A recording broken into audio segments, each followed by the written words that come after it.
European season begins this weekend as Formula One heads to Italy for the Emilia Romagna Grand Prix. Now, Oscar Piastri has won the last 3 races and leads the Drivers' Championship with 16 points from his teammate Lando Norris. McLaren look unstoppable at the moment, but Imola is a difficult track to master. To talk to us about this, we've roped in Formula One analyst Sasha Martinengo, who needs no introduction, as well as Boitshepo Tlhatlhogi. Good morning. Thank you so much for joining us this morning. And Sasha, I want to start with you because it seems like Red Bull's wings have somehow been clipped this season, and we're hearing that there's a lot of pressure on Christian Horner at the moment. They've lost some senior team members, the likes of Adrian, Jonathan. The driver pair just doesn't seem to be clicking at the moment.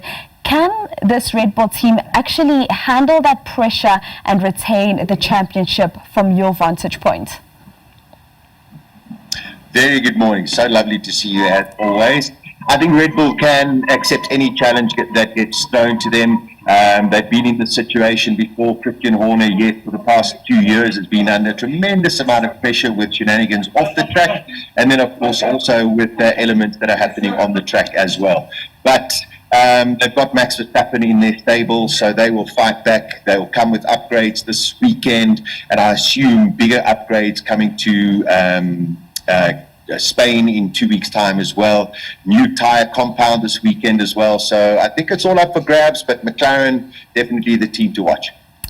McLaren, the team to watch, and we've been saying this all season long that they just seem unstoppable. But let me bring you into the conversation. We look at the hometown boy this time around, Kimi Antonelli, and what an impressive season he has had so far and seems just like the perfect fit out at Mercedes. How do you see him faring this weekend? I really think he will be very, very good, especially since he got a pole. Spring pole, and now he will be going forward, and basically what I think he will be doing this week is he will be in the top 3. Obviously that's my prediction, but I do think Oscar Piastri will be barely better than him. Indeed, that sounds very interesting.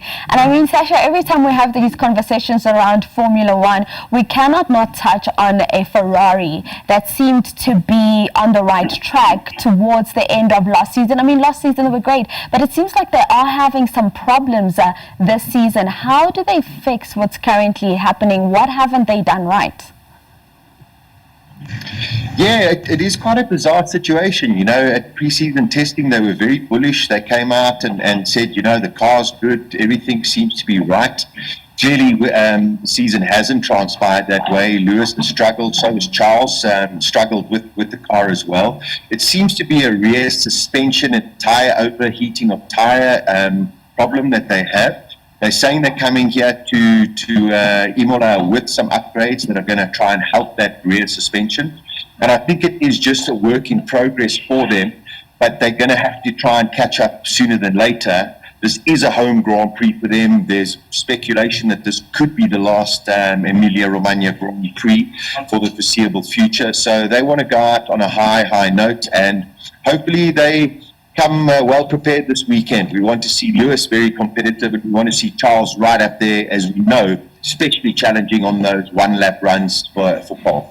Indeed, someone who has been impressive though, and you've already touched on him a little bit this morning, Boitshepo, is Piastri. Let's talk to what is it about the way that he's come out onto the track this season that has impressed you the most? I mean, he's currently leading the championship.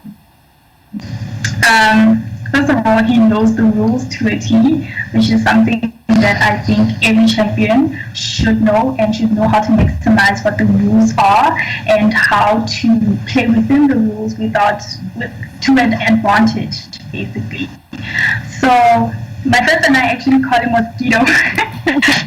So him being impressive, to be honest, I've always thought he would be, because I have followed him since his Formula 2 days, and to see him come within F1 and win within his first season, there's great things that will come for him. And obviously now that he's championship leader, he's the one being hunted, which I think gives him a thrill of wanting more and wanting to win. I absolutely love that, Boitshepo. Sasha, let's talk about, we've seen some massive leaps being made in the past, and we've always highlighted them in terms of teams such as McLaren, Ferrari. Where do you see the big leaps in terms of development coming through this season, and what are your expectations as we go into Imola this weekend? Yeah, as I say, I think we're going to see a lot of upgrades coming this weekend. The teams still want to fight very hard, even though their focus is now very much on the 2026 regulations. I think your big leaps are going to come, and we've seen it already. Williams doing a brilliant job. And Ferrari have to step up to the plate. You know, they're paying a fortune for Lewis Hamilton to come and join that team. They didn't expect to be in the position where they are now. They have to work furiously. And Red Bull also and Mercedes have to try and narrow that gap to McLaren. So I think Mercedes is going to be strong this weekend. I think McLaren, we know, will be strong. Max is always the Max element, and hopefully Ferrari can be up there as well. And I think we're going to see lots of upgrades from all of the teams this weekend. Perhaps maybe not so many from Aston Martin. Sasha, it's always such a pleasure speaking to you, Boitshepo. Thank you so much for joining us as well this morning. We'll see who takes it this weekend. And I mean, as Boitshepo says, maybe Oskido, he's been having the time of his life. That is, of course, Oscar Piastri, who currently leads the championship at the moment.